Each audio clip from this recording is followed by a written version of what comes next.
Pessoal, nós temos uma novidade agora, um canal no WhatsApp para a gente possa receber mensagens de vocês. Se forem mensagens de áudio, a gente vai tocar essas mensagens aí no programa, vai ser super legal. O telefone é 31 99697 7104. Repetindo, 31 99697 7104. A gente tem um e-mail também, osagilistas@dtidigital.com.br. Participem! Olá, pessoas! Estamos aqui em Os Agilistas. Hoje vocês não vão descobrir quem é que está aqui com a gente. Estamos eu, o João e o Marcelo Schuster com um convidado para lá de especial. Talvez, eu acho que é o mais popular, o mais querido da podosfera. Não. Eu acho que sim. Porque antes de eu começar a ouvir podcast, já tinham me indicado. Você já ouviu o Café Brasil? O que é isso, Café Brasil? Denise, você precisa ouvir Café Brasil, você precisa ouvir Café Brasil. Isso já tem, eu acho que já tem uns 3 anos. Quanto tempo existe o Café Brasil? É pouquinho mais, 13. 13 anos. Mas como podcast? 2006. Setembro de 2006. Que loucura! 6 de setembro de 2006 foi o primeiro episódio. Só que deixa eu fazer uma introdução aqui. Bom dia, boa tarde, boa noite. Esse é Os Agilistas e eu sou o Luciano Pires. Aê, é o mestre! Quem ouve aqui sabe que eu sempre faço meu sempre bom dia, boa tarde, boa noite meio fajuta, então agora... Tomei conta, né? Nós temos a inspiração. Então, Luciano, tudo bem? Ótimo, obrigado pelo convite, viu? Eu tô aqui, aliás, comecei com o pé direito, porque hoje aqui, eu estou em Belo Horizonte, e eu chego em Belo Horizonte e vou direto pro Chapuri, onde nós temos um almoço mineiro, venho para cá com os amigos, vou conversar, e daqui eu vou para um encontro com o pessoal da Confraria do Café Brasil. E vamos estar juntos lá também, então imagina, é tudo que eu queria, né? Que maravilhoso! Uma passagem por Minas daquele jeito, né? Obrigada por ter aceito. Imagina. A gente escolheu, para começar esse bate-papo, que aqui também a gente só sabe como começa, e aí a coisa se desenvolve bem organicamente, um pódio sumário que você fez e depois generosamente, né, deixou em aberto, compartilhou com quem ainda não é assinante, que é sobre um livro que a gente gosta e cita muito, que é o Antifrágil, do Nassim Taleb. E é ótimo, né? Eu adoro quando você... Como é que você chama as intervenções? O pitaco. Os pitacos, né? Você fala no final, gente, como eu amo, alguma coisa assim. Esse Nassim Taleb, esses conceitos, né? E tudo bem para você? Começa por aí? Sem problema. Vamos lá. Só deixa eu explicar o que é. Ótimo. As pessoas que não sabem o que é que eu tenho um grupo de assinantes, que é a pessoa que assina o Café Brasil Premium, que todo mês recebe um pódio sumário. Eu pego um livro que ainda não foi publicado no Brasil, está só lá fora em inglês, faço um sumário comentado. Então eu sumarizo o livro, no meio eu paro, atenção, eu vou dar um pitaco, e ali eu coloco minhas impressões sobre aquilo que eu estou lendo lá. No caso do Antifrágil, ele é um daqueles casos extras onde é um livro tão impactante e importante que mesmo tendo sido lançado no Brasil, eu faço também. É uma exceção. Então, já existem sumários desse livro no mercado, mas eu falei, não, cara, esse livro é tão impactante que eu vou ter que fazer também, né? E aí eu peguei, escolhi, fiz o pódio sumário, lancei ele só para assinantes, e ele é tão interessante que eu lancei aberto depois. Eu peguei e transformei num episódio do Café Brasil, e aí botei para todo mundo ouvir, né? Mais de uma hora, né? Dá 1 hora aí. Nossa, a gente nem sente, porque, assim. Pessoal, já fica aí a dica, a gente vai colocar isso lá no site da DTI, esse link todo, né? O Leadercast é fantástico, Café Brasil, mas esse especialmente, assim, além de estar linkado com o que a gente fala aqui o tempo todo, gestão da complexidade, mindset ágil, né? Aí é bom ter um sumário, né, do Nassim Taleb, porque ele é bem prolixo. Exato. Muita gente exige de ler, muito apesar de ser ótimo, porque então, você sabe que tem uma coisa que eu achei fenomenal nesse livro dele, porque o livro é escrito para comprovar a tese dele. A tese dele é o seguinte, cara, o mundo é um caos, é absolutamente caótico, você não tem como ordenar esse caos e você tem que tirar proveito desse caos. Então ele escreve de forma caótica, né? Porque ele não termina uma ideia, ele começa uma nova, ele retoma a anterior, é uma bagunça. Quando você termina um livro, você falou, cara, ele como obra, ele faz um todo, porém ele em pedacinho, ele é bem caótico, né? Mas é muito legal, porque aquela história é o ritmo do livro que comprova a tese dele ali, né? Da antifragilidade, né? Muito legal. Cheio de historinha, personagens, né? Tem de tudo lá. Fetone, né? Isso é engraçado demais. O que vocês acham da gente começar pegando alguns conceitos, né, para deixar as pessoas mais alinhadas, que eu não sei o tanto que as pessoas conhecem, já leram, porque ele também é um livro um pouco intimidador por essa característica, né? Sim. Eu anotei aqui algumas coisas quando eu estava ouvindo de novo, eu já li esse livro, a gente fez um podcast com Humberto Mariotti, né? Lá a gente discute gestão da complexidade, e aí eu fiquei tão inspirada te ouvindo de novo lá, que eu falei, caramba, tem que levar algumas questões para ver se ajuda a desenrolar algumas coisas. No livro ele fala, e você comenta muito bem, sobre os sistemas convexos, também um outro nome para antifrágil, que se beneficiam do caos, do estresse, né? Do impacto. E algo que sempre me chama muita atenção é que ele faz uma analogia com a hidra. Né? Então, assim, a hidra sofre o impacto, ela sangra. Sim. E eu acho que, das coisas que eu tenho lido, pega-se muito no benefício da antifragilidade, que obviamente você se fortalece, bacana, e fala-se pouco do custo disso, do sofrimento, da dor, que é normal do ser humano a gente olhar só pro lado positivo da coisa, né? Queria que você comentasse um pouco o que você acha dessa analogia com a hidra. Posso chutar o balde logo de cara aqui? Por favor. Você está falando de Jair Bolsonaro. O que é Jair Bolsonaro? Ele é um exemplo acabado de tudo aquilo que está no livro. É um sujeito que ele está à margem, ele tem tudo para dar errado, apanha, e quanto mais apanha, mais forte fica. Mais a ponto de ganhar uma eleição sem ter condição nenhuma de ganhar, né? Então, como é que se explica isso aí? O cara que quanto mais apanha, mais forte fica. Isso já começa aí uma diferenciação para aquele conceito da resiliência, que foi um conceito que a gente falou durante muito tempo, né? Que é aquele que, olha, o resiliente, eu tomo a porrada, recupero e volto. Eu recupero e volto. O conceito do antifrágil é que, além de eu tomar porrada e volto, eu volto melhor e mais forte, né? Eu estou botando a questão do Bolsonaro porque é uma provocação, né? Cara, deve ser difícil ser Jair Bolsonaro. Deve ser muito complicado, né? Onde você abre um jornal que você abre, você só apanha. Para todo lado você apanha. Tem um custo aí, teve um custo para a família dele, tem um custo de todo lado, né? Então, eu acho que para você ter antifragilidade, você tem que ter essa coisa que eu chamo da armadura emocional muito bem resolvida, sabe? Se a minha armadura emocional não estiver bem construída, eu não vou resistir o tanto de pancada que eu vou tomar para poder sair mais forte lá na frente. Eu vou parar no meio do caminho, né? E vou parar porque... Aliás, ontem eu recebi uma mensagem no Instagram de um garoto que me segue e falou: Luciano, eu preciso da tua ajuda, eu fiz uma bobagem aqui, eu copiei um texto de um terceiro, botei aqui, não avisei quem era, o cara descobriu, veio aqui e eu tô apanhando no Instagram, eu tô para fechar minha conta, eu vou parar porque eu não aguento apanhar tanto, né? É bem esse exemplo, né? Quer dizer, se você não tem a armadura emocional muito bem preparada, você não vai resistir, né? E vou voltar pro Bolsonaro, o cara resiste até a facada. Até a facada. Então, há um custo muito grande. Que não mata, literalmente fortalece. Mas é impressionante. Ganhou a eleição. Eu não estou colocando aqui, não é defesa nenhuma, eu estou colocando aqui como um personagem. E nós estamos assistindo isso, né? Claro. A gente está assistindo isso no dia a dia. Fala, mas como é que... Cara, se eu tivesse tomado 1/5 das pancadas que ele tomou, eu já teria ficado no caminho. E o cara, além de não ficar, ele sobrevive e vai ficando mais forte, né? Então...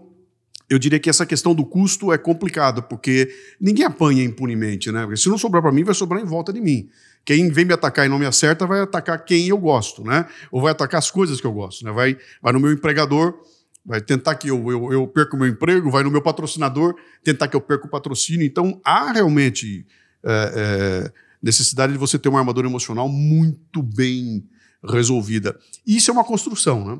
Isso é uma coisa que eu não acho que você nasce com ela, não.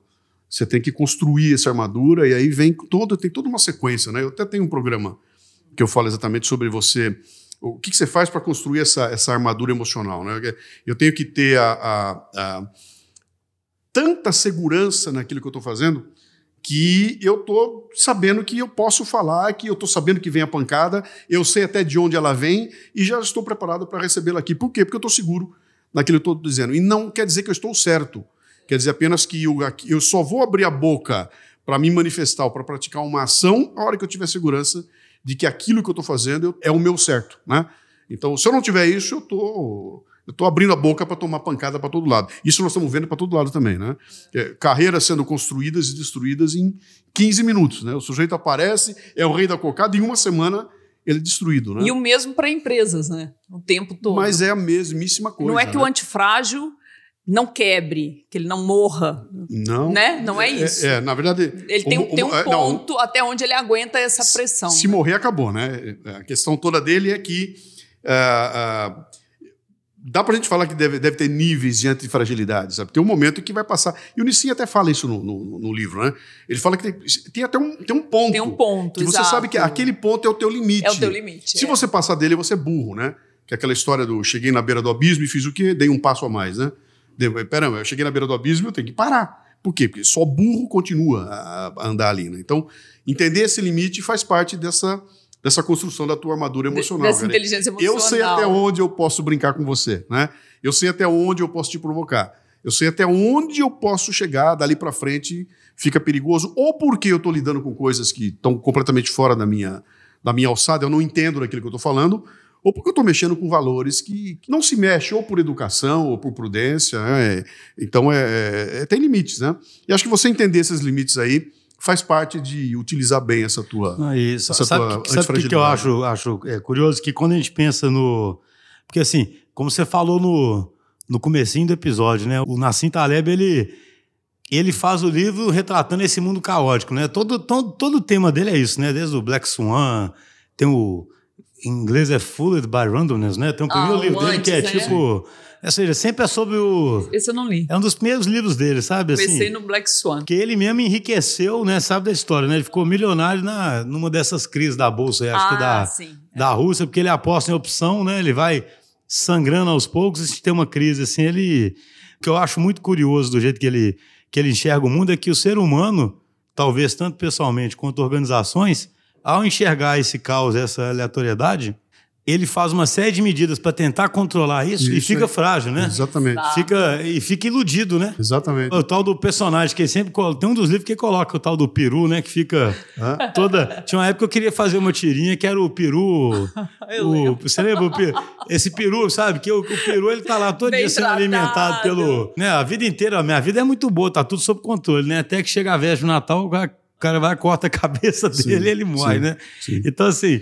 O que para mim mais é marcante, que tem muito a ver com o nosso tema, é isso. Porque, no fundo, quando a gente fala que as empresas têm que ficar ágeis, lidar com complexidade e começar a ter práticas emergentes, é entender que nessa aleatoriedade toda, você experimentar e talvez tomar umas pancadas de vez em quando vai te tornar mais forte do que você tentar controlar o ambiente, que é o que as empresas acostumaram, né? Eu me lembro de uma... A gente estava falando no carro de UFC, e eu me lembro quando...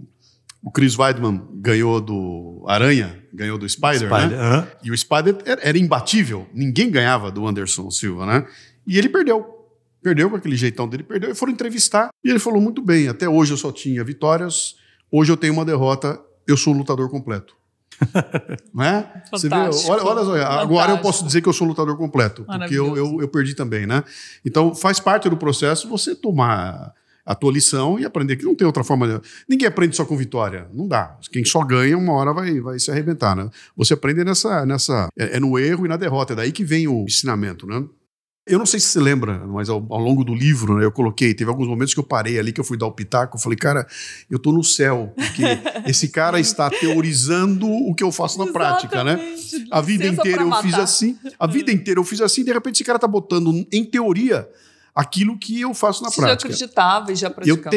Eu tenho programas que eu fiz e tenho até textos e tem livro meu. Há muito tempo atrás eu escrevi dizendo que o meu método chama-se 40/60. Né? Eu entro nas coisas com 40% muito bem resolvido e controlado e 60% ao Deus dará. Né? Falo, o que é isso? Isso é trabalhar com o caos. Né? Então, olha, eu estou com tudo bem organizado, só que está pronto para qualquer coisa que seja inesperado. Né? E esse é o conceito que eu usei para gravar o programa. Por exemplo, eu vou gravar o Café Brasil. O Café Brasil entra 100% roteirizado o programa. Está todo roteirizado. A hora que entra a música está tudo prontinho, está no roteiro. Só que a hora que começa a gravação e o Lala já está gravando e editando ao mesmo tempo, o que vem dali para frente a gente não sabe. Porque embora ele esteja roteirizado, o processo de gravação, a hora que a música vai entrar, o impacto da música, a gente para. Não é aí que eu quero que entre. Entra outro pedaço. Não, muda a letra. Muda aqui. Cara, não, peraí, esse texto não ficou legal. Pô, faltou um negócio. Me lembrei de uma coisa aqui agora. Tudo isso vai acontecendo ao longo da gravação do programa, né? Eu vou colocar uma música e o Lala vira, cara, tem uma versão muito melhor dessa música com o Racionais. Acha aí, vamos botar aqui agora. Então, faz parte do processo de gravação estar aberto para essas coisas caóticas que vão aparecer. Não, tem um convidado assistindo o programa. Tá lá o convidado. O cara chegou na hora, a gente se conheceu, ele tá sentado assistindo o programa, e eu vou gravar e vou fazer a propaganda da Decathlon no meio do caminho. Vem cá, cara, traga o cara, e o cara entra. Então, nós estamos completamente abertos. Aí o time tem que ter a mesma mentalidade. Sim, senão, tá tudo pronto para... O que vier é lucro. Colocar um monte de virginiano aí. Isso, o que vier é lucro. Então, faz parte disso... É aquilo que ele faz, é usar o caos a teu favor, né? Então eu vou no flow. Mas né? você sempre foi assim antes? Acho que foi, a vida inteira. Do Café Brasil? A vida inteira. Eu trabalhei durante 26 anos em indústria, né? No ambiente industrial. Você é engenheiro de formação? Não, eu sou de comunicação. Ah, é? E eu era de marketing numa indústria de autopeças, né? Que era uma coisa muito bem formatada lá. Mas eu era o cara que cuidava da parte de propaganda, promoção, eventos e tudo mais. E era tudo caótico, cara. Os eventos da gente eram assim, eles tinham... Tava tudo organizado. O som estava bem preparado, a infra estava organizada. Mas a hora que começava... O conteúdo, né? Era a antena para... Vou aproveitar o que acontecer aqui agora e vai entrar no meio da bagunça, né? E entrava no meio da bagunça. E no final saiu um negócio melhor do que a gente tinha programado lá no começo. Quer dizer, tem gente que não consegue conviver com isso, sabe? Que a hora que aparece o inesperado, ela trava, fica com medo, não vai adiante. E esse não vai ser antifrágil nunca, né? Porque ele não se permite dar sabe? Vou correr o risco de ter o inusitado. E quando eu trago isso para esse conceito do podcast... Tudo, esse inusitado que acontece ali, ele passa pelo microfone, ele vai passar aqui e vai acertar o cara que está me ouvindo, né? Eu tenho meu outro programa, que é o Leadercast, eu levei essa ideia ao máximo, né? Eu entrevisto gente e eu faço questão de não saber nada sobre a pessoa. Eu sento na frente da pessoa com a obrigação de sair com um programa de 1h30 na mão. Como é que você escolhe as pessoas? Não, indicam elas pra você? Alguém me dá uma dica, eu quero gente que faz acontecer. Tá. Então, para mim... Não importa o que a pessoa é. Então pode ser um padre, um pastor batista, um padeiro. Eu já levei um menino que abriu um barbeiro? Um barbershop numa cidade de 15 mil habitantes, né? Não me importa muito. O pessoal me dá uma dica de alguém, esse cara é legal, e eu recebo a pessoa com o mínimo a respeito dela. E a gente começa a conversar e sai um programa de 1h30 que é absolutamente caótico na medida de que a gente não tem a menor ideia do que vai ser a próxima pergunta. A próxima pergunta será feita com a resposta da pergunta anterior. E onde isso vai levar? Eu não sei. Eu só sei que no final fica um barato. Entendeu? Sim. Porque ele é assim. Quer dizer, eu já entro... A gente entra para a dança desse jeito. Então, o que vier... tá valendo ali, né? Mas você tem muito repertório, né? Qualquer um que tiver na tua frente, você sabe o que fazer com aquilo. Mas aí é aquilo que eu te falei. Quer dizer, eu só faço isso porque eu estou preparado para fazer isso. Me preparei para fazer isso. Eu sei que a hora que o cara abrir a boca, se vier um cara falar de física nuclear, eu não vou querer me meter a discutir física nuclear com ele. Eu já vou levar a conversa para outro lado, porque a física eu não posso discutir. Mas eu posso discutir, por exemplo, as dificuldades de um físico nuclear para compreender o cenário político brasileiro, por exemplo, né? E aí eu consigo discutir com ele. Mas na física em si, não. Então, o que eu tenho que ter é esse bom senso de carregar para um lado onde eu posso agregar alguma coisa. Caso contrário, vou ficar sentado ouvindo o cara falar, né? Exatamente. E aí não é mais o programa como nós estamos fazendo ali. Mas eu te dei exemplo disso para mostrar como esse conceito que ele coloca ali da antifragilidade está presente na vida da gente em tudo que a gente faz, sabe?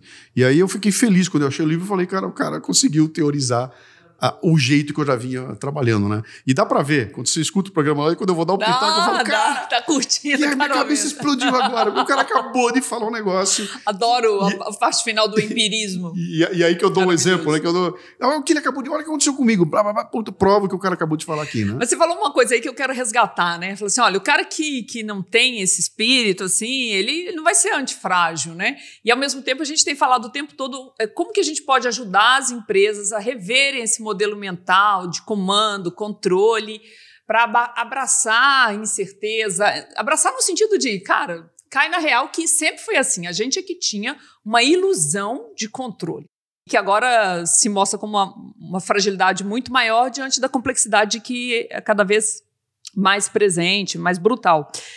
E aí, como fazer, então, para ajudar as empresas a desenvolverem sei se a gente pode chamar de uma competência de antifragilidade nas pessoas. Eu não sei se... Será que é possível? Qual que é a raiz disso, né? Que será que pode pelo menos ficar um pouquinho Sabe que eu tenho essa dúvida rígida? Filosófica, se isso é meio constitucional, biológico, sabe? Exato. Vamos supor, você já é uma pessoa menos ansiosa e lida melhor com incerteza. Exato. E aí adora o conceito que encaixa com sua natureza. Tipo, se justifica, né? Não, porque o Mariotti fala um negócio, é curioso que o Mariotti, no outro episódio, ele fala um negócio interessante, que ele fala assim, você tem que entender a natureza humana, né? Exato. Antes da psicologia, até a natureza, né? Então, a natureza. É igual, por exemplo, você pega estoicismo também, sabe? Que tem um pouco a ver com... Né? Essas coisas estão meio ligadas, porque o estoico também, ele aceita mais as coisas e vai lidando com aquilo. Agora, sofre menos. Eu fico pensando se um cara consegue escolher ser estoico, na verdade, ou se, na verdade, já é biologicamente estoico. Eu acho que você tem uma predisposição para isso, mas acho que você pode se treinar, né? Que é a tal da mudança do mindset, aquela história toda lá, né? Para se colocar ali. Você consegue, sendo uma pessoa tímida, falar em público. É possível fazer isso aí, né? Caso contrário, o tímido... O máximo que o tímido quer é passar desapercebido. Então, um tímido jamais falaria em público, jamais conseguiria entrar num relacionamento amoroso, porque não vai conseguir conquistar o próximo, né? Mas a gente consegue se treinar para isso. Então, eu acho que é possível treinar. Eu acho que a única maneira de que as empresas fazerem isso é top-down. Se a cabeça lá em cima não tiver abraçado a questão, esquece que embaixo não vai acontecer nada. Pelo contrário, vai se podar. Quem de baixo começar a botar a asinha de fora vai ser podado, porque vai trombar numa estrutura que é muito complexa. Se a empresa for grande, ela é mais complexa ainda. Eu me lembro, na época que eu estava eu já tinha essa cabeça meio maluca, quando eu trabalhava na indústria, a gente fazia as grandes reuniões de meio de ano para propostas, o que vinha pela frente, tudo. E eu entrava com aquela conversa toda baseada em números românticos, coisa de marqueteiro, né? Números que são românticos, que estão no ar, para falar para um cara que era um controller. E o controller estava sentado na minha frente com aquela cara de ué, onde eu tinha certeza absoluta que ele não estava entendendo nada do que eu estava dizendo, e eu ia tentar que esse cara estivesse junto comigo num barco, que ele fala, eu não vou entrar nesse barco nunca, porque esse maluco não sabe para onde vai. Ele não sabe o que ele quer, ele está falando de coisa que eu não sei o que ele está pedindo dinheiro para gastar num negócio de branding, que sei lá, cara, eu vou consertar o torno, né? Eu quero consertar o torno porque eu sei o que vai acontecer. Um torno arrumado vai produzir peça e eu vou ganhar dinheiro. E esse maluco vem com essa conversa toda. Então, a vida inteira eu convivi com isso aí. E deu para notar claramente que existiam caras que tinham a cabeça extremamente cartesiana, onde para esses caras 1 e 1 tem que dar 2. E não tem jeito de dar 1,5 ou 2,3. Que é o que nós estamos falando aqui. Tem hora que vai ter que dar 1,5, cara. Opa, né? E nós vamos ter que ir para lá no final sair. E tem gente que não vai conseguir aceitar. Você não vai conseguir mudar a natureza dessa pessoa, né? E aí eu acho que é muito complicado você fazer. Você não vai... Ou você quebra essa pessoa no meio, ou prova para ela que abraçar essa incerteza pode trazer algum ganho. Eu acho que esse é o que nós estamos vivendo hoje.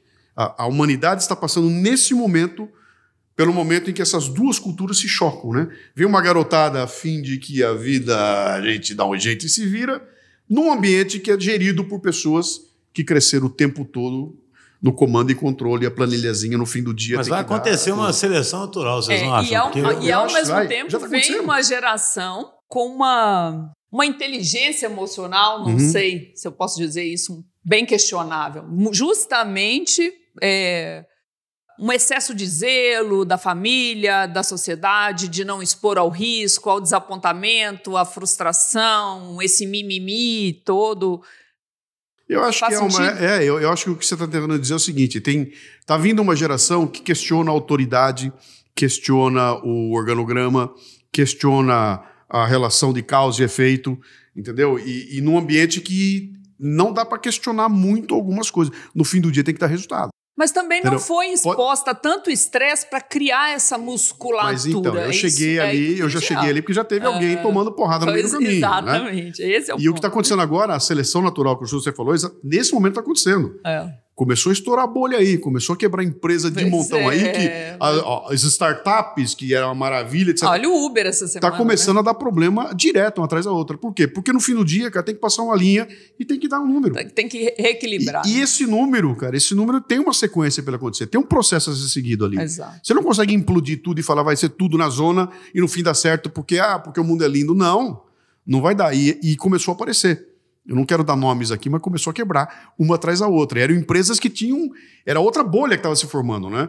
E, ao mesmo tempo, empresas mais tradicionais, etc. e tal, continuam mostrando que tem números. Então, essa transição dessas duas realidades vai ser um negócio muito interessante. Até a visita que você me levou para fazer aqui é muito claro, né? Vocês conseguiram criar um ambiente aqui que, ao mesmo tempo que eu entrei aqui, vi uma molecada, aquela bagunça toda, na parede tá todos os gráficos, tá lá o númerozinho, tá o azulzinho, tá o vermelhinho, tá se o cara tá adiantado, tá todo o controle tá todo colocado aqui. E o ambiente é um ambiente mais jovem, mais descompromissado. Então tem o saco de dar murro, tem a rede para dormir, tem a comida. Então vocês estão conseguindo combinar essas duas coisas, mas me parece muito claro que vocês não abandonaram a hierarquia. O que talvez não tenha aqui, talvez não tenha um chart escrito esse é o presidente, esse é o diretor, mas a hierarquia de responsabilidade existe, né? Ela não foi bombardeada, né? E o que eu tenho visto é o pessoal bombardear isso aí, né? Eu bombardei isso tudo porque nada disso vale. Como? Isso que te trouxe até aqui, cara. Se está questionando, vamos melhorar. Pega o que está aí, vamos fazer melhor. O controle está nos impedindo de crescer, então vamos ver onde dá para relaxar para poder crescer. Tem que cortar, vamos tentar entender o que é gordura e o que é carne, né? Vamos tentar entender, dá para cortar só a gordura e não cortar a carne, né? Então essa compreensão o tempo todo, ela não dá para ficar. O que a gente fala aqui, testa, faz, lê, e aí eu acho que um pouco da resposta para isso que acontece aqui na DTI, né, Schuster? Eu gosto muito quando o Taleb fala o seguinte, olha, a espécie é mais antifrágil que o indivíduo e a natureza é mais antifrágil que as espécies, sim, né? Sim. Então, por que hoje a gente fala tanto em time, embora times seja importante, né, há muito tempo, mas hoje uma ênfase, uma forma diferente de tratar os times, acho que para ajudar esse indivíduo também, dar um tempo maior para ele desenvolver um pouco disso. Quando você fala seleção natural, o time também faz uma seleção aí de quem ele expurga e quem ele quer atrair, né, nesse modelo de gestão. Uma questão que eu vejo a partir do que o Luciano falou, que eu acho que é seríssima, é que a gente fala isso muito também, né? Até com ágil, né? Muitas empresas e até pessoalmente se adota coisas sem entender profundamente o que está por trás, né? Então, assim, a questão não é assim... Por exemplo, a nossa hierarquia aqui, ela é bem, vamos dizer... A empresa tem poucos níveis hierárquicos, mas a questão não é assim... Isso não é uma religião, ou porque isso é bonito ou feio. A gente entende que para atender o cliente da melhor forma possível tem que dar autonomia na ponta. E para criar o propósito aí para os times, eles têm que ter mais autonomia. O que não quer dizer que não vai emergir as hierarquias locais e outras que sejam necessárias, sabe? Sim, então, assim, sim. A questão é que as pessoas fazem as coisas, muitas vezes, sabe? Sem entender exatamente o porquê que estão perseguindo aquilo ou sem rever se exageraram num ponto, por exemplo, se tem que voltar um pouco. A gente aqui, por exemplo, já descentralizou demais o marketing e começou a centralizar um pedaço dele e manter parte descentralizado. Eu não tenho o menor problema em fazer isso, entendeu? E daqui a pouco, talvez, a gente estava discutindo hoje numa reunião, nós vamos experimentar um pouco isso, daqui a pouco, talvez a gente descentralize, porque o que eu acho só que você reconhecendo que o mundo é mais incerto e que você é um organismo mais vivo, que acho que a metáfora da empresa já é um organismo mais vivo, você continuamente rever o que você está fazendo, sabe? E não assim, agora é hierarquia, então é hierarquia, agora não sei o quê, não pode. Agora... E pensar com a cabeça da empresa, né, cara? As decisões que eu vou tomar aqui não são decisões do Luciano porque o Luciano gosta disso ou daquilo. Ele tem que tomar decisões pensando na empresa. Então, a decisão que eu vou tomar aqui é melhor para essa espécie que vai ser melhor para essa natureza, né? Então, se eu não tiver isso em mente, aí eu vou ter que estar muito bem alinhado com os valores que a empresa defende, eu vou ter que saber claramente, né? Será que eu estou alinhado com o dono da empresa? Ele está alinhado comigo? Ou ele tem um pensamento que está de um lado e eu vou para outro? Aí dançou, né? Então, se você consegue alinhar isso tudo aí dá para você dar uma autonomia. Porque você sabe que as decisões estão sendo tomadas pensando nesse todo aí. Mas aí você tem que ter uma maturidade, sabe? Não adianta botar um moleque de 20 anos de idade ali e falar, moça, sai aí, sai resolvendo, vai fazendo. Espera um pouquinho, cara. Ele tem que quebrar a cara. Deixa eu ver quantas cicatrizes tem aí. Quantos tombos você tomou, cara? As pessoas subestimam a experiência, né? Eu na nossa reunião hoje em dia eu apresento um manifesto. Nossa, eu sempre dou esse exemplo. Falo assim, gente, eu falo até brincando que é um paradoxo, né? Que eu falo assim, ó, experiência não é igual a inteligência, né? E vocês só vão entender isso quando vocês forem experientes, paradoxalmente. Eu falo assim, a gente quando é novo e o cara é inteligente, a gente aqui ainda bem tem muita gente inteligente, o cara não acredita que as coisas não vão ser resolvidas pela inteligência dele. Ele não entende que tem uma coisa que é tomar as pancadas, reconhecer padrão. E né? É isso aí, a questão é a evolução do cérebro da gente, cara. O cérebro da gente aprende. Eu tenho um outro pote sumário, eu não vou me lembrar qual é agora, já são mais de 30, e nessas alturas já misturei todos lá. Que eu não me lembro se ele fala do Jonathan Haidt, acho que é. Que ele dá um exemplo, né? Que ele dá um exemplo, a gente pensando na hora de pedir pizza. Como é que a cabeça da gente funciona? Fala, bom, eu vou com mais 15 amigos comer pizza. Ele falou, tem 3 formas de você pedir as pizzas. Você pode, por exemplo, perguntar para eles quantos pedaços cada um vai comer. Ah, eu vou comer 2, eu vou comer 3. Você soma os pedaços, divide, deu 8 pizzas. Então eu vou pedir 8 pizzas, esse é um processo. O segundo processo é você olhar para aquilo lá e falar o seguinte, bom, semana passada eu tive com esse grupo aqui e o grupo comeu 8 pizzas. E você pede as mesmas 8 pizzas, né? Então ele vai mostrando, tem várias formas de você tomar a decisão. Uma vai chegar em 8 pizzas e vai dar certinho, a outra vai chegar em 8,5 pizzas. Ele falou, só que tem o seguinte, você teve que fazer um baita cálculo. Você perguntou para os caras. Esforço, e ele disse que ele ia comer 3 pizzas, mas na hora que ele botou o primeiro pedaço, já não era mais 3, já era 4, né? E teve um que, pela experiência, chegou e falou, pô, a gente vem aqui todo mês, cara, com 13 pessoas. Senta aqui e pede 8 pizzas. Está resolvido, são 8 pizzas. Então não tem que discutir, porque eu já sei a minha experiência. Então, eu falei, é uma questão de você economizar energia, de encontrar um atalho, e esse atalho só veio porque você já viveu aquela experiência. Então, só que a hora que você chega lá, eu falei, é 8? Tem 10 neguinhos que vão questionar. Não, mas por que 8? Vamos calcular. Vai se perder um tempo tremendo. Ao mesmo tempo, também corre o risco de você ficar cristalizado na experiência e não perceber alguma variável, né? Ficar cego pela experiência, que acontece muito com... Se a pizzaria mudar o tamanho da pizza, por exemplo, né? Deixar a pizza menor... Coisa, né? Porque fala assim, porque senão, por exemplo, os nossos clientes de empresas que são líderes, aí eles se sentem justificados. Nós sempre fizemos assim, mas não percebe, às vezes, uma variação. Então, mas por isso é que esse cara vem te contratar. Entendeu? Senão ele pegava um pedreiro e mandava fazer uma parede. Sobe a parede aí que eu quero. É por isso que esse cara vem te chamar. Vem cá, eu quero falar com você porque eu acho que você vai trazer coisas que vão me agregar. Tem coisa que eu não estou vendo. Né? Eu sempre fiz assim, a vida inteira foi assim. O que você acha? E aí vai aparecer alguém que vai falar, tem um insight aqui que você não olhou até hoje. E esse insight eu estou te dando porque eu já atendi 8 clientes com problema igual ao teu. E naqueles 8 apareceu uma outra coisa que você nunca viu. Tá aqui essa coisa nova, né? Não, e aí olha que oportuno. Eu li hoje essa frase do Nassim Taleb. Pagam-me dezenas de milhares de dólares para ir lá e ofendê-los. E vão continuar pagando, né? Ele vai falar isso. E ele pode fazer isso, né? E provavelmente o que ele vai dizer, alguém da empresa já falou. Exato. E nunca foi escutado e não se permitiu que ele fosse dito. Como era o Nissan. Exato. É Newton, como era o Taleb. Ele pode, porque eu paguei esse cara. Isso acontece comigo direto, tá? Porque eu sou contratado para fazer palestra. E eu vou com as palestras, e eu sei que a hora que eu abrir a boca, eu vou falar um puta monte de obviedade que esses caras já cansaram de ouvir. Talvez não tenham ouvido da forma como eu coloquei ali, né? Mas eu tenho certeza absoluta que o que eu estou falando aqui já foi dito na empresa. Só que eu sou o santo de fora, né? E aí, de repente, o cara falou, e vai ficar um monte de gente brava. Cara, eu falei isso a vida inteira, ninguém me ouviu, e agora vem esse cara de fora aí. Então, essa antena para você capturar esses insights de dentro é uma das formas, voltando àquela pergunta que você fez lá atrás, né? Como é que a empresa pode se treinar para poder criar essa casca? É ter essa abertura, né? Deixa eu ver o que vem daí. Cara, tem um moleque de 15 anos, ele não pode nem abrir a boca, porque esse cara não sabe nada. Não, porque esse moleque aí, ele tem uma competência que eu não tenho. Esse moleque é um gamer. Ele joga game desde os 8 anos de idade. Esse moleque tem um lance que eu nunca consegui chegar na minha vida, que é uma capacidade de tomar a decisão que eu não consigo ter. Talvez, ao olhar um problema, ele traga um insight legal. Que aí vai bater naquela coisa da diversidade, de trazer mais ideias, que eu acho um negócio muito legal e que está se perdendo. Está se perdendo porque as pessoas não estão entendendo direito o que é essa. Fala diversidade e já se pensa, né? Diversidade o que é? É um homem negro, é um branco, é um japonês, é uma gorda, é um gordo, é um alto, é um baixo. Eu falo, não é só isso.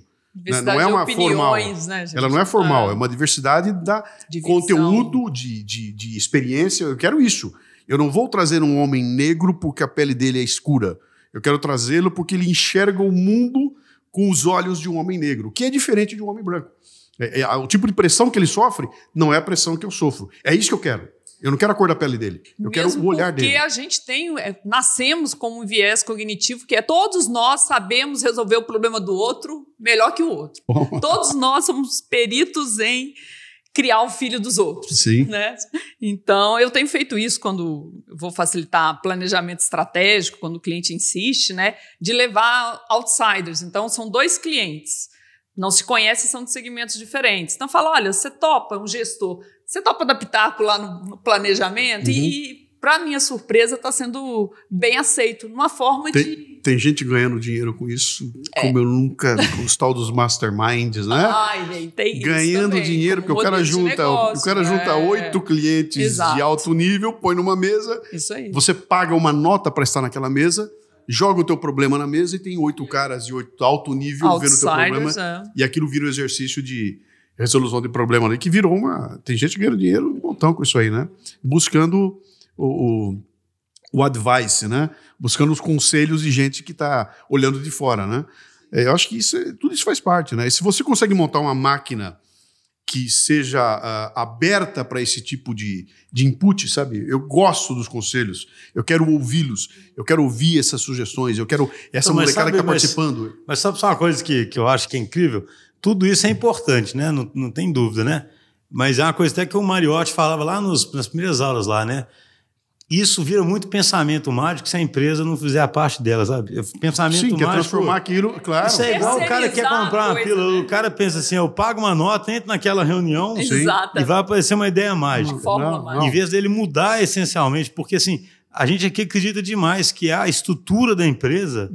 Para esse ambiente caótico vai ter que ser diferente, sabe? Senão, quando essa diversidade tem que estar embutida na empresa, quando eu sabe? Quando eu falo para você daquela máquina, essa máquina ela tem que estar aberta para receber esses inputs e tem que ter um processo colocado para transformar alguns desses inputs em realidade. Porque você bota 8 caras numa sala, tem um turbilhão de ideias e não acontece nada com aquilo. Na próxima reunião não vai ter mais um turbilhão. Olha que merda. Agora, de repente, uma daquelas ideias fala, opa, gente... Isso aqui está acontecendo, está virando, está rodando. Aquilo é uma injeção de motivação na turma que é inigualável, né? Uma coisa que a gente sempre fala aqui, tem uma pesquisa, Luciano, eu já falei isso em outros episódios, né? Que mostra um gap de execução gigante. Isso aí. Entre, assim, a maior parte dos executivos reconhecem que as empresas deles não estão apropriadas para o que vem por aí. Mas poucos conseguem fazer alguma coisa mesmo. Então o gap é de execução. Porque a mudança é extremamente difícil. Porque você vê, a gente está discutindo aqui desde o nível individual. Cada um já não gosta de conviver com incerteza. O que dirá a empresa aprender a conviver com incerteza. Então, assim, a consultoria tradicional, essa que você compra empacotado, o que vai fazer você mudar, ou você simplesmente compra a diversidade numa reunião. Isso pode, um pacote diverso. Isso vai ser no máximo intriga para te inspirar ali, fazer né? A gente chama até de prime, né? Mas assim... Não tem jeito de fugir do seu dever de casa, sabe? Você está falando aí, eu estou aqui fuçando no meu celular, porque eu quero trazer para aqui uma dica interessante. Tem um livro que eu comprei há muito tempo atrás, chama-se The Knowing Doing Gap. O gap entre saber e fazer. Os autores são Geoffrey Pfeffer e Robert Sutton. Isso aqui é antigo, esse livro. Eu me lembro de que ano que é. Me lembro que eu comprei. E eles estavam falando exatamente dessa coisa da... Todo mundo sabe o que precisa ser feito. Não precisa mais perguntar para ninguém. Não precisa mais, agora fazer é que é o grande encrenca, né? Então a capacidade de você entender o problema, saber o que tem que ser resolvido e colocar isso em prática, né? Esse é um nó histórico, tanto que esse livro aqui não é novo, esse livro é antigo, né? Mas vale a pena dar uma olhada nele. E eu tenho encontrado isso direto, e tenho visto o seguinte, que não é o mais rico que tá dando certo, não é o cara que tem mais ideias, é o cara que está colocando em prática a bobagem, né? O pouquinho no dia a dia, né? Que tem cara que está fazendo acontecer. E o fazer acontecer faz toda a diferença. Esse cara é brilhante, tem ideias brilhantes, mas aquele não é tão brilhante, mas ele faz. Ele fez, é menorzinho, é menos brilhante, mas está fazendo. Mas é consistente. E a soma daquilo, entendeu? Então, Não, e as empresas grandes é interessante, porque isso você falou, por exemplo, o pessoal tem uma ideia, o livro do Lean Startup até brinca com isso, sabe? O livro do Lean Startup, ele fala assim, cara... eu te desafio a ter uma ideia boa e fazer alguém roubar ela, sabe? Porque você fala assim, o pessoal tem uma ideia, aí não comenta isso com ninguém, não. Porque a pessoa realmente acha que teve a ideia, já está lá no ponto. E alguém vai fazer... É um post-it, né? Às vezes a gente publica alguma coisa, e aconteceu já muito isso comigo em workshop, publicar uma foto. Não, mas se der um zoom de 1000 vezes, dá para ler o que está naquele post-it. E daí, né? Tem alguém esperando por isso, né? Eu fiz um Leadercast, e depois eu vou me lembrar, eu não vou lembrar agora o nome das meninas. Elas são uma empresa de... É um programa muito legal, porque eu começo o programa sem saber o que elas fazem e termino o programa continuando sem saber o que elas fazem. Trabalho com inovação, é uma maluquice de inovação, mas tem um momento lá que elas falam o seguinte, quem nos chama? O Banco Itaú nos chama. O Banco Itaú quer inovar em alguma coisa, mas o sistema não deixa. Então ele nos chama, a gente vem, prepara aquele processo todo fora do sistema e quando ele está bonitinho e redondinho, a gente vem e integra no sistema. E aí a inovação acontece. Porque se começar pelo sistema, o sistema esmaga ela. Né? Então as empresas não têm capacidade de assimilar a novidade, porque a cultura mata, né? Nem começa, então eles têm que fazer fora. E a gente vê isso acontecer. Tem cases maravilhosos de empresas que criam eu vou criar um apêndice, o apêndice ganha vida própria. Vira mais importante depois. E acontecem cases também que faz isso, depois tenta enxertar aquela coisa e o corpo não aceita. Não vai, porque são... Já vi isso acontecer também. São animais diferentes. Não te reconheço. Querido. São animais diferentes. E às vezes esse animal é o futuro, né? Exato. Esse vai ser o futuro, vai dar certo. E tem cases... Bom, vamos pegar um case babaca, é o case da IBM, né? Como é que uma empresa que fabrica computador se transforma numa empresa de serviços com a dimensão que a IBM tinha, genial, né? IBM. Como é que é isso? Antifrágil, uma das grandes antifrágeis é a IBM. Quando você olha hoje, olhando hoje, a gente consegue ver o processo acontecer. Mas aquilo quando aconteceu era impossível. Quando o cara, peraí, os caras vão se desfazer da alma para virar uma outra coisa, né? E, no entanto, os caras viram de ponta cabeça e viram uma Microsoft uma coisa. também. Então, essa agilidade... Isso aí tem um lance do antifragilismo nessa história toda aí, né? Que é você... Cara, bateu, aprendi, voltei melhor do que eu era antes de apanhar.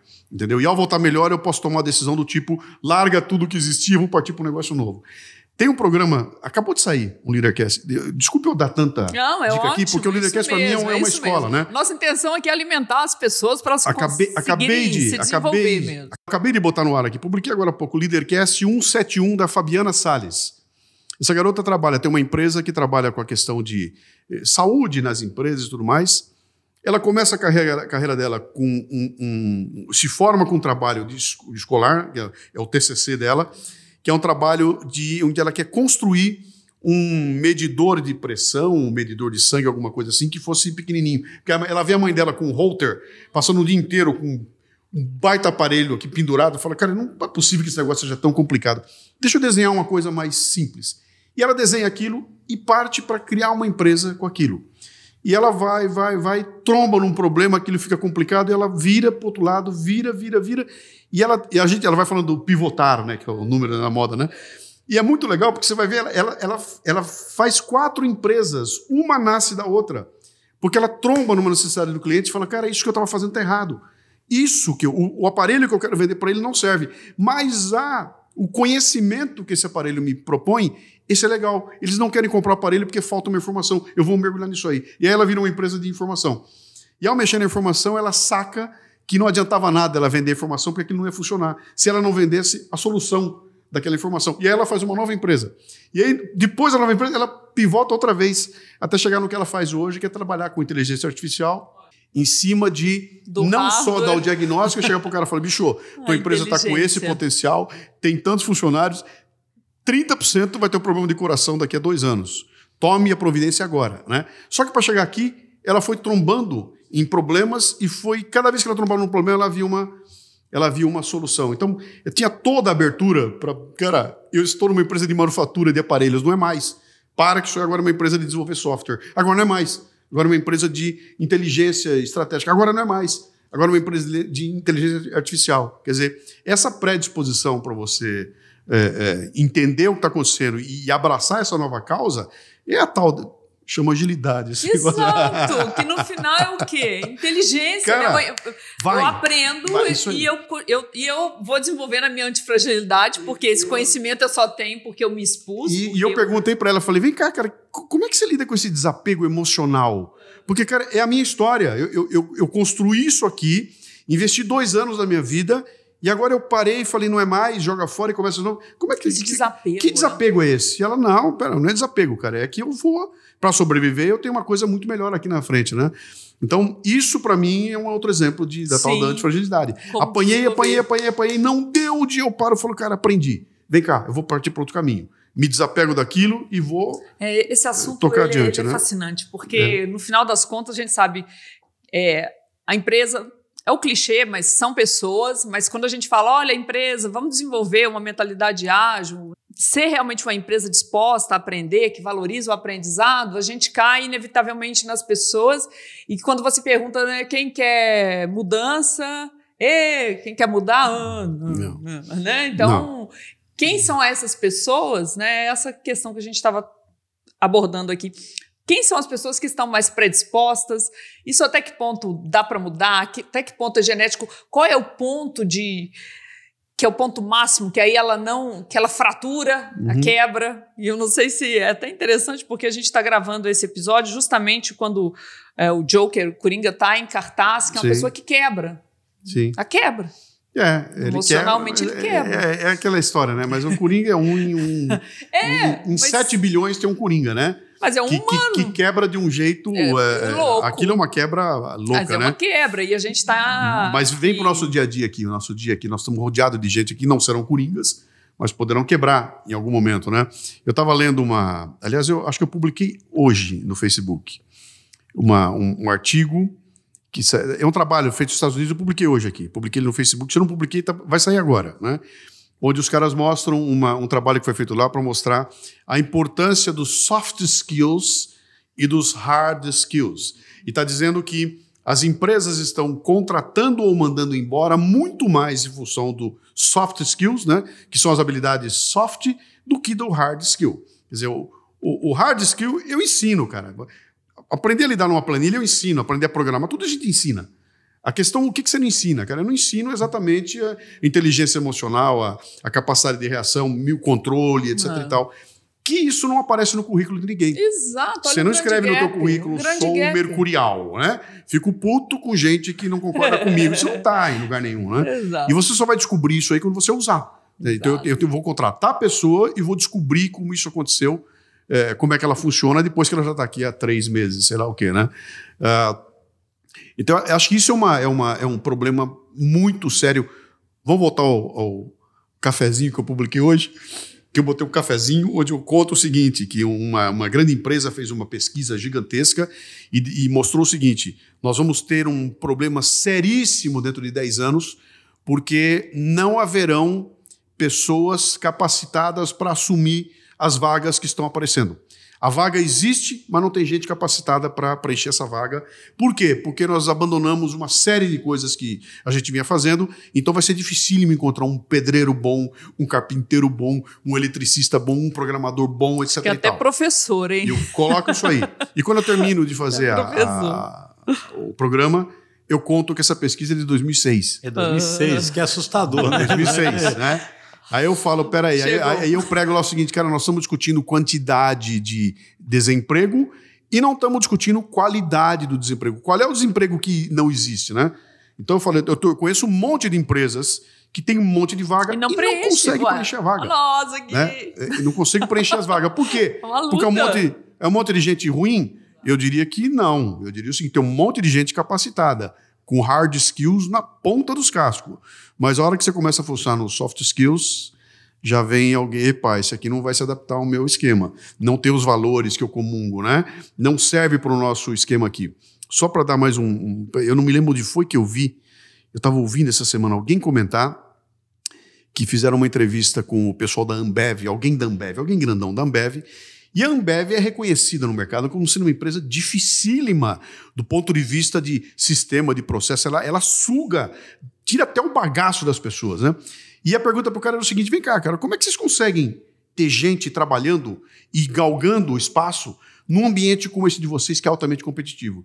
Ele fala, pô, porque nós só contratamos gente que se adapta a esse ambiente competitivo, cara. Já tem a seleção natural. Você falou aí do soft skills, fenomenal, e aí você já tocou no outro ponto que é muito bacana, que é o que chamam de fit cultural. Sim. Diz que hoje na Netflix, por exemplo, as pessoas se matam para entrar lá, e quem é demitido ou quem pede para sair, qual é a questão? Porque eles filtram muito, eles colocam lá nos valores, nós queremos os melhores e a gente vai pagar até um pouco acima para ter os melhores. Então não tem problema de hard skills, e eles valorizam muito os soft skills, mas acontecem problemas de fit cultural. Sim. Então, assim, eu não consigo lidar com essa autonomia toda, não consigo lidar com essa falta de clareza do que vocês esperam de mim. Diz que quando você demite, quando alguém é demitido, simplesmente o gestor fala, olha, Luciano, vamos te convidar a sair. Tá falando, caramba, mas aí não fica muito pessoal?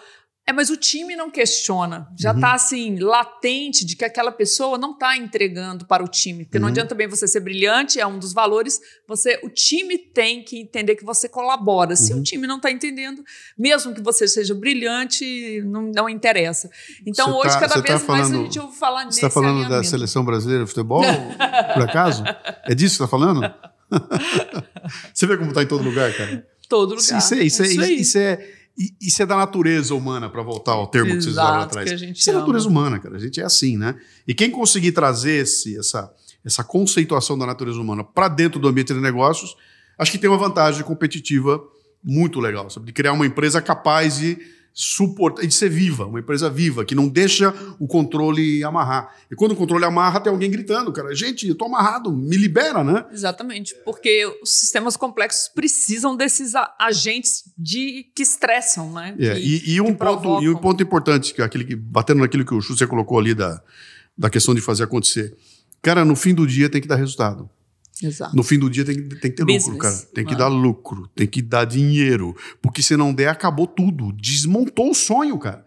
E é isso que está acontecendo agora. E nós vamos ver mais acontecer, porque essa conversa toda das startups aí, isso vai demolir, porque vai ter que dar o resultado, cara. Vai ter que eu sempre conto aqui também uma história que parece até boba, mas um cara uma vez fez numa outra empresa que eu estava, ele fez um negócio interessante. Ele chegou e perguntou para todo mundo assim, se a gente não vender, o que acontece? Sabe? Aí deu aquele silêncio e todo mundo ficou tentando dar umas respostas bonitas, sabe? Aquele negócio, tentando respostas inteligentes.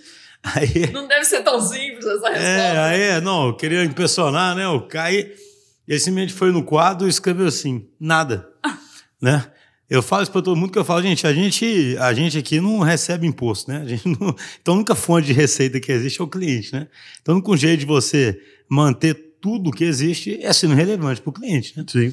E é engraçado, porque por mais óbvio que isso seja, é fácil você se abstrair no ambiente que você está. Total. Achar que você está vivendo, que aquilo existe independente. Aquilo não existe independente. Aquilo só existe por causa do cliente. É até engraçado quando fala assim, a Amazon tem obsessão por cliente. Quem pode não ter obsessão pelo cliente, né? Assim, você só existe por causa disso, né? Então é curioso, né? Ou seja, você começa a viver numa abstração, numa bolha. Daqui a pouco você acha que isso aqui é a nossa sede, as coisas que vão existir aqui sem o cliente. Só se a gente começar a recolher imposto, né? Fico brincando. E não por acaso você citou a Amazon, né? A gente está falando dessa bolha que a gente está começando a ver explodindo agora das startups. Nós que passamos pela bolha de 99 virada para 2000, a bolha da internet, eu lembro na época que olhavam para a Amazon, Google nem tanto, mas olhavam para a Amazon e falam, gente, que hora que ela vai quebrar? Que hora que ela vai quebrar? Né? E ela... foi piada, né? O Bezos foi motivo de piada. Muitas vezes Jeff Bezos foi motivo de piada. E daí, outra também que a gente pode considerar, pela história até então, antifrágil. Aquela reportagem que você mandou lá do Brasil Journal, né? Que é um blog excelente, né? Um cara falando do WeWork, né? Ah, sim, exatamente. Pô, é impressionante, assim, independente, né? De qualquer coisa. Você imagina, o CEO, exato. Ele tinha um jatinho de 60 milhões de dólares. Por que o CEO da empresa tem um jatinho de 60 milhões de dólares? Por que alguém aprovou? Qual canto da sereia que esse cara jogou em alguém? Cara, e que canto? Que o acionista, o conselho, alguém acha que o CEO tem que ter um jato, cara, de 60 milhões de dólares. E aí ele saiu agora com 700, como é que é? Você saiu bem. Ele saiu com 700 milhões de dólares no bolso. Tá desabando. A empresa perdeu o valuation, ele foi demitido, mas ele sai com 700 milhões de dólares no bolso. É. Cara, você lê o troço... É até engraçado que o autor lá é muito... O cara que é entrevistado, né, ele é muito contundente, né? Aí ele fala, não, ele não foi demitido, ele foi libertado, porque imagina o cara frequentar o mesmo lugar onde ele está com 700 milhões de dólares, mas agora, a empresa está entrando em crise, mas ele está com 700 milhões de dólares. Tá bem. Essa matéria que você mandou foi de qual jornal? Foi do... Deixa eu olhar foi o Brasil Journal, do Geraldo Samor. Já viu e o nome do cara entrevistado, eu publiquei ontem. Eu publiquei ontem no Facebook, porque eu busquei uma frase dele lá no meio da... Ele é ótimo. No meio da fala dele. Scott Galloway. E a frase dele é a seguinte, ó. O mercado terá de decidir quão tênues são os limites entre visão, bullshit e fraude. É o título da matéria. Essa frase é genial. Isso aí. Essa frase é genial. Bullshit ou fraude. Quer dizer, o mercado vai ouvir esse canto todo lindo, maravilhoso, vai chegar lá, vai ficar encantado com aquilo que vai ver e tem que olhar e falar, vem cá, tem resultado nessa história aí? Sabe o que é engraçado? Que isso aí é uma coisa que o Nassim Taleb fala muito, na verdade, porque ele critica os caras de terno, né, e as buchitagens todas que ele fala, sabe? Ele é extremamente crítico a isso. Por quê? Sendo um negócio, um fenômeno tão complexo e tão difícil de prever o sucesso, muita gente tem sucesso, não sabe nem por que teve sucesso, mas explica aquilo retrospectivamente e vira um gênio, né? É o que mais tem, né? É o que mais tem no mundo de negócio, né? O cara, às vezes você deu certo só porque você deu sorte de abrir numa época boa alguma coisa, né? Só isso, 70% da explicação tá ali. Mas o cara é um gênio, né? Eu comecei minha carreira na área como cartunista, depois fiz comunicação visual, virei diretor de arte, etc e tal. E tinha aqueles cases nossos na área da propaganda, da publicidade, que é fantástico. Você vai criar um logotipo para a empresa. Eu sento e crio um logotipo maravilhoso. Terminei o logotipo, eu vou montar o racional dele. E aí eu vou contar a história do logotipo e aí cabe tudo, cara. Você tá vendo essa bola aqui? Isso aqui representa o sol se pondo porque vocês... Que é a história em retrospecto, né? Que é muito fácil contar. Que o cliente adora, digamos, de passagem. Sim, que ai de você se você não conta a história. Peraí, você quer que eu pague e você vê aquela história contada e fala, cara, não é uma bolinha. Genial, encontrei o caminho das pedras aí. E não é caminho das pedras, né? Eu me lembro que eu fiz um programa outro dia, fiz um texto, inclusive, contando, eu fui ver uma palestra do Abílio Diniz. E o Abílio Diniz sobe no palco, um bilionário está lá no palco, fazendo a palestra, porque quando eu era pequeno eu era o Abilinho, e na escola que eu estava eu era gordinho, então o que a molecada fazia, o esporte da molecada era bater no Abílio, eu era o filho do padeiro, tava lá, e eu cheguei até hoje, eu já estou aqui neste palco. E se eu cheguei, você também pode chegar. Essa foi a fala dele. Ele bateu aqui, ele bateu apontando para mim. Se eu estou aqui, você também pode estar. Eu falei, cara, a possibilidade minha de estar no palco com o Abílio como um bilionário existe. Mas a probabilidade é minúscula, cara, né? E as pessoas olham para aquilo e falam, cara, encontrei o canto da sereia, vou comprar o livro dele, vou seguir os passos dele. Não adianta, cara, eu seguir os passos dele. Se eu fizer exatamente tudo aquilo que ele fez, eu não vou ter o resultado que ele teve.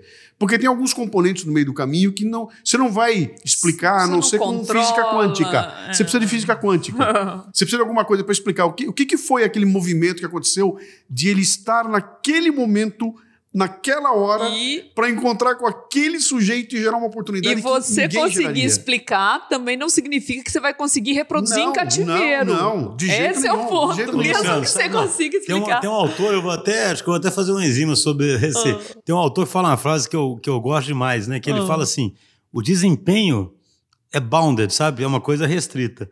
O sucesso é unbounded, né? O sucesso está na rede, não está na pessoa. Boa, entendeu? Isso, hein? Vale uma enzima mesmo. E nesse mundo de negócio que é tudo rede social, o desempenho ele é amplificado pela rede. Assim, porque se você pegar o desempenho de cada um, vai ter uma curva normal. O ser humano não consegue um ser 1000 vezes melhor que o outro, entendeu? Isso é ridículo. Não. Legal isso. O que é unbounded é o sucesso, sabe? Sim. Porque o sucesso não está no cara, está na rede. Sim, é isso aí. Né? A popularidade é um fenômeno de networking, exatamente. Né? Você pega o sujeito, olha, um sujeito que mora no sertão do Piauí, num lugar acabado, não tem nem água encanada, é um horror, tem um celular babaca, pega aquele celular, começa a gravar uns vídeos sem vergonha, põe no Instagram e tem 11 milhões de seguidores. E vira um sucesso e está aí no mundo, viajando o mundo e arrumou a vida de todo mundo lá porque ele virou... Cara, qual é a chance do negócio deles dar certo? Isso é igual ganhar na loteria, né? Exatamente a mesma. Entendeu? E, no entanto, isso está acontecendo, né? Agora, como é que você explica isso? Se eu seguir a fórmula dele, eu não consigo fazer. Não vai dar certo, né? Porque houve algo no meio do caminho, que é aquela história da probabilidade, né? Acertou nele. Ele deu certo. Então, eu acho que nunca houve tanta oportunidade para que isso aconteça como existe hoje. E também nunca houve tanta concorrência para que isso aconteça. Então, é cada vez mais difícil. Apesar de eu ter diante de mim todas as ferramentas para fazer acontecer, nunca foi tão difícil fazer acontecer como é hoje em dia, porque eu estou disputando com o mundo inteiro, cara. Eu estou falando agora como um cara que trabalha com internet, né? Faço um podcast, que estou aí há 13 anos, etc. Cara, tudo aquilo que eu tenho é inho. Entendeu? Eu tenho um podcast que tem inhos ouvintes, não é milhões, nunca é não é 1 milhão, não tenho nada sabe? Quantos seguidores eu tenho? Eu não tenho eu tenho inho, eu tenho 100 mil, eu tenho 70 mil, eu tenho 80 mil downloads, eu tenho 12 mil no Twitter, que é uma porcaria, é tudo inho, né? E eu tenho que fazer o meu negócio acontecer nesse ambiente inho, porque se eu ficar de olho no eu vou morrer seco aqui, cara, porque eu sei que dos 2 milhões de Lucianos Pires, inhos, 2 vão virar né? E eu vou estar disputando esse não. Como é que eu faço para tratar o meu negócio aqui nesse ambiente que eu estou, fazer com que ele vire alguma coisa e que eu possa sobreviver em cima desse inho aí, sem ficar de olho no Abílio Diniz gritando que criando eu posso a tua própria história. Se eu seguir meia dúzia de coisas. Eu faço a comparação disso quando eu leio aquele livro Organizações Exponenciais, por exemplo. Aí fala que toda empresa tem que ter um propósito massivo transformador. Eu acho isso um absurdo, né? Porque, assim, 99% das empresas não vão ter um propósito massivo transformador. Se tiver um monte de empresa com esse propósito massivo é igual transformador, isso. 99,999 não vai ser o Abílio Diniz e você não tem que ser o Abílio Diniz, e não tem lugar também. E se o cara, para viver, tiver que acreditar que ele pode ser o Abílio Diniz, ele tá perdido, porque... Se ele tiver um pouquinho de bom senso, ele sabe que a chance dele ser é mínima. Sim. Ele pode tentar ser outras coisas e até virar um Abílio Diniz, né? E tem um lance que eu vou retomar um negócio que você falou no começo agora aqui. Quanto custa ser Abílio Diniz, cara? Qual é o custo emocional de ser Abílio Diniz, sabe? Qual é o custo emocional de ser a Madonna? Exato. Eu almejo, eu quero ser a Madonna. E a gente só vê o sucesso. Eu quero ser o Exato. eu vou dar uns nomes legais, tá? Anitta, eu vou dar nomes legais. Né? Eu quero ser o Michael Jackson. Né? Eu quero ser a Amy Winehouse. Cara, qual é o custo de ser isso, né? Qual é o custo de você estar lá com... Qual é o custo de ter 20 milhões de seguidores? Sabe? Qual é o custo de ter 1 milhão de seguidores, cara? Onde você, uma pisadinha que você der fora, você é destruído no dia seguinte. Eu quero isso, cara? Talvez eu não queira, entendeu? E talvez eu fale, não é aí que eu quero ficar. Não. Nós estamos enveredando aqui, né, por esse caminho. Tem aquela série da Globo, Sessão de Terapia, não sei se já viram com o... Como é que é aquele cara lá? Não é comédia, não. É o... O que é Globo? Não, mas aquele cara é um ator famoso, Selton Mello. Nessa série, é uma série global. Que era da TV é uma fechada, série até israelense, né? Mas eu tô achando engraçado, porque um episódio é um escritório de um psicólogo, né?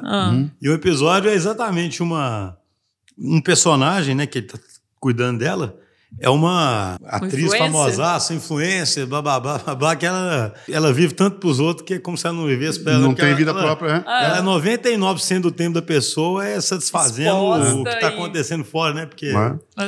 Traz isso para o ambiente de empresa, então, né?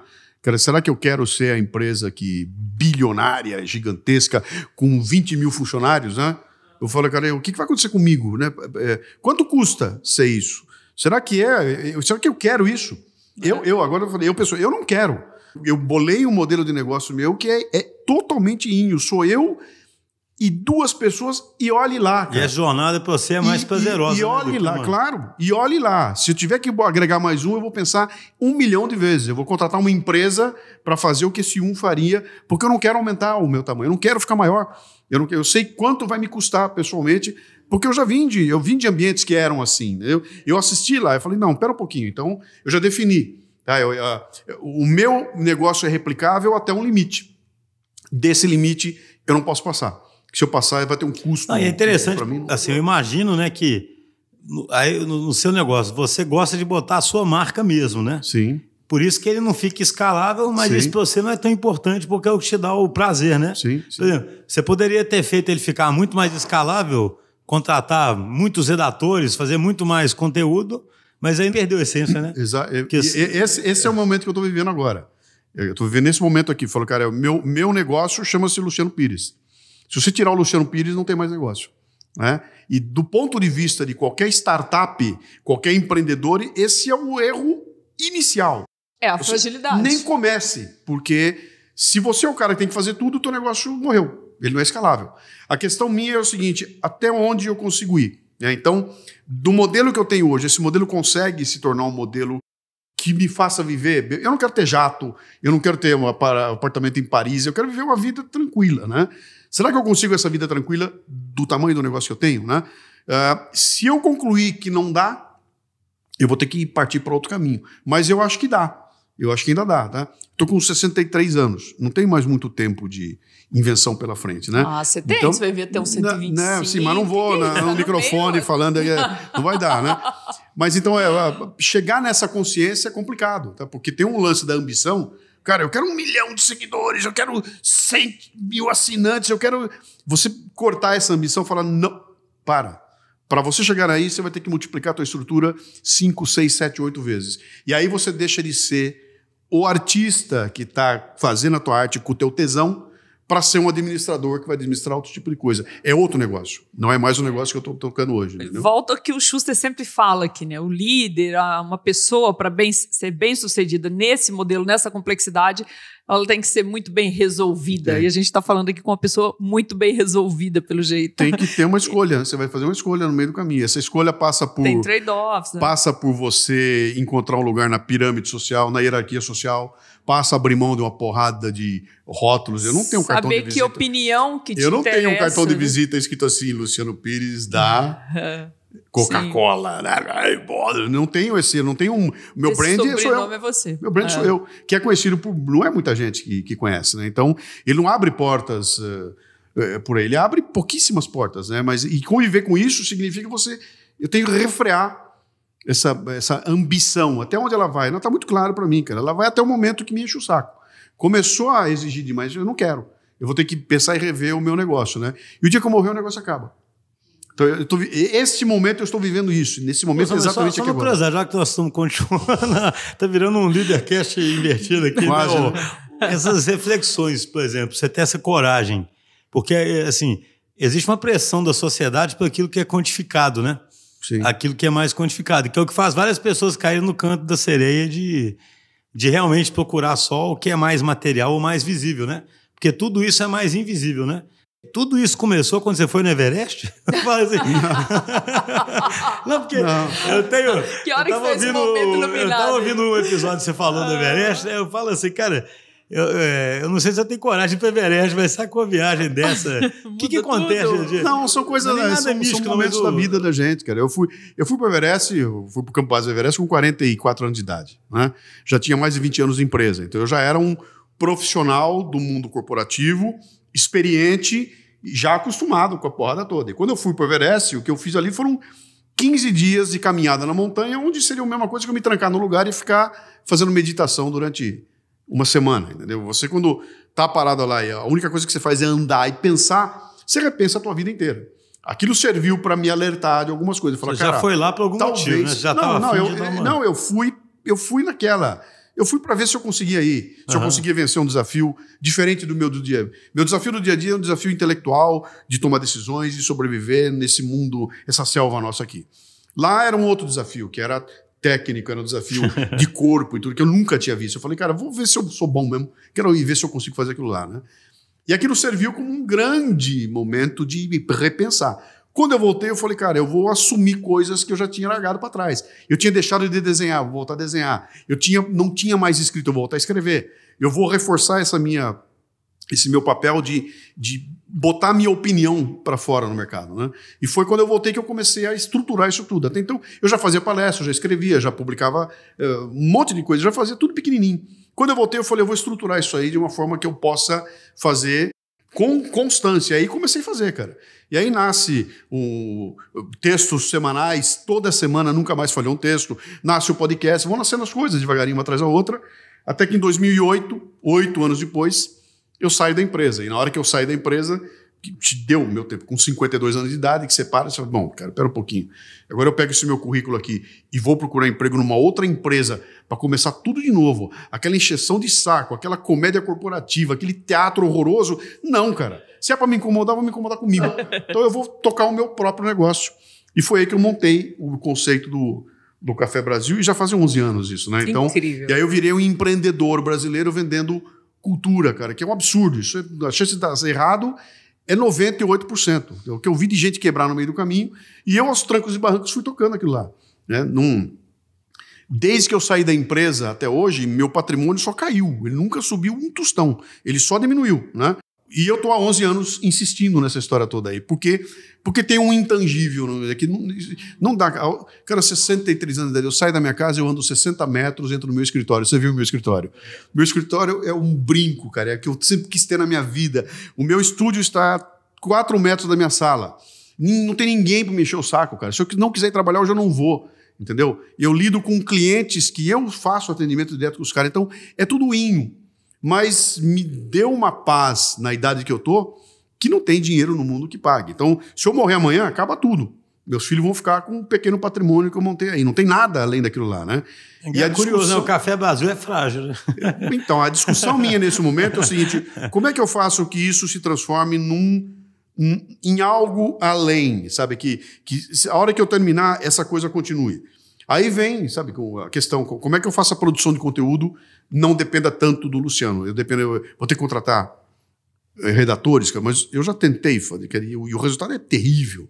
Não é porque eu sou bom, não. É porque o meu DNA não está ali, né? É, porque o cara não é você, né? Sou você eu, gosta de né? botar a sua então, marca, né? Aí isso me obriga a me transformar em outra coisa. Eu vou ter que virar um gestor de conteúdo e não mais um criador de conteúdo, né?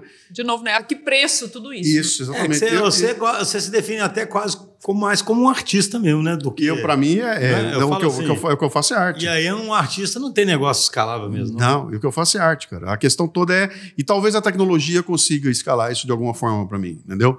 A gente veio falando hoje aí, a gente estava no carro falando, cara. Os caras não pegaram Friends, que é uma série que foi ao ar há 20 anos, que já acabou, que já tá velha. A Netflix não acabou de comprar por $500 milhões, cara. Entendeu? E a minha filha, eu tava falando com ela, minha filha de 12 anos agora é fã absoluta de Friends. É mesmo? Entendeu? E a festa que ela foi, o tema era Friends. Não, e eles vão criar isso, né? Se você olhar 20 anos atrás, quando a série foi ao ar o último capítulo, eu tenho certeza absoluta que os caras falaram o seguinte: acabou. Encerrou. O último capítulo, acabou. Foi ao ar, acabou. Não vai acontecer mais nada. Eu duvido que alguém deles tenha pensado que daqui a 20 anos nós vamos vender isso aqui por $500 milhões. E jamais, cara. Jamais alguém pensou isso. O cara deve ter pensado assim: a gente licencia isso aí, 10 mil aqui, 20 mil ali vai. $500 milhão, 20 anos depois, por um treco velho, cara. Isso só foi possível porque a tecnologia virou o mundo de ponta cabeça. Talvez esteja aparecendo alguma coisa aí que vai pegar essa minha agonia de hoje e falar: não, cara, pera um pouquinho, dá para formar esse repositório de 680 podcasts que eu tenho aí, talvez se transforme em alguma coisa. Ou seja, Luciano, de novo você está vivendo uns 40, 60. 40% você sabe o que vai ser, uns 60%... não, tá aí. E tudo bem. Sim, tá aí. Eu não sei o que vai acontecer. Talvez o volume de material que eu tenho, de conteúdo que eu produzido, é um negócio... Eu mesmo não fazia ideia. Eu não sabia quanto eu tinha produzido. Só fui ter uma ideia do que eu tinha. Quando eu fiz 10 anos de programa, eu resolvi fazer um livro. Essa história é muito legal. Eu resolvi editar um livro, falei, vou fazer um livro, 10 anos de Café Brasil, onde eu vou pegar o roteiro dos primeiros 500 programas, vou pegar e vou fazer um resumo do roteiro e vou publicar a história e os 500 roteiros, para ficar como um guia. Pô, maravilha. Peguei aquele material, preparei todo, chamei o meu editor, falei, cara, tá aqui, eu vou lançar um livro. Mandei para ele o material, ele virou para mim e falou, você tem certeza? Eu falei, eu tenho. Por quê? Ele falou, porque está com 800 páginas o livro. Eu falei, como assim? Deu 800 páginas o livro. Eu falei, pera um pouquinho. Aí eu tive que me virar, cortar os roteiros todos, transformar numa fichinha técnica e sair um livro com 350 páginas, cara.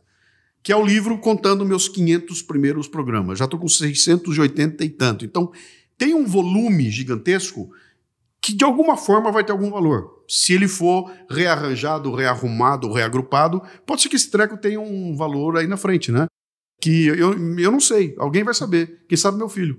Fantástico, muito bom. Infelizmente a gente vai ter que... temos 1h15. Esse é o nosso recorde. Não, você viu? Não, e começamos com o antifrágil. Começamos com o antifrágil, vamos parar sei lá onde, né, na coisa, né? Muito legal, bacana, legal. Muito bacana. Bom, Luciano, muito obrigada. De coração. Eu que agradeço a vocês. Vamos colocar essas referências, os episódios que você sugeriu, porque isso enriquece muito. Os livros, a gente indica muito livro aqui. Embora a gente tenha falado muito do antifrágil, né? Mas os outros que você falou. E te convidamos para anotar. Faz o meu merchan aí, ó. Lá. O pessoal que está ouvindo aí quiser, o lance do Café Brasil Premium, que foi o que eu criei um ambiente de assinatura recorrente, que para mim é aí que está o futuro. E ali eu entrego um conteúdo muito mais elaborado do que o podcast é de graça para todo mundo. E o Café Brasil Premium tem a ideia de trazer um conteúdo muito mais elaborado. Então, entre esses conteúdos, todo mês sai um pod sumário. E aí o pessoal me dá uma dica de algum livro. Eu falo, cara, entra no Premium. Tem 30 pod sumários lá que você vai ganhar um tempo absurdo. Porque ao pegar um pod sumário, que não é um pod sumário de 15 minutos, se você for ouvir, é 1h30. Se você for ler, são 40 páginas de PDF, né? Mas que traz para você livros que eu escolho a dedo, né? E são livros que têm a ver com o dia a dia da gente. Como eu posso crescer profissionalmente com ideias que estão por aí, né?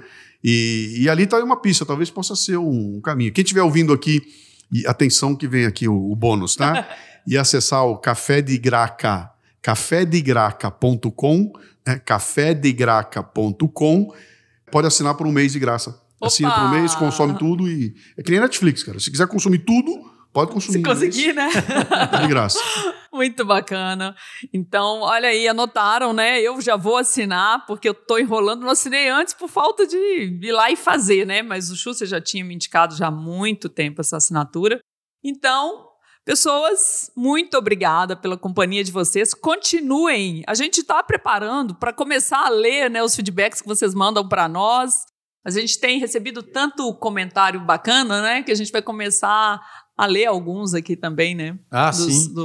Vamos ver se a gente consegue. Lá no Café Brasil tem depoimentos emocionantes. Aqueles são incríveis em áudio, né? Eu não sei se a gente toca as pessoas assim, não, mas eu ia gostar muito de chegasse um daqueles bem emocionados. Você reparou como é que eu termino o programa? Eu termino o programa dizendo o seguinte: o Café Brasil é feito por 4 pessoas. Eu, Luciano Pires, na direção e apresentação, Lala Moreira na técnica, Cissa Camargo na produção e você que está ouvindo aí, que completa o ciclo, cara. Ouvir o feedback e participar com essa turma aí é fundamental, cara. Tomara, a gente criou um canal, espero que a gente comece a receber os feedbacks aí. Excelente. Então até a próxima, vocês ouviram Os Agilistas.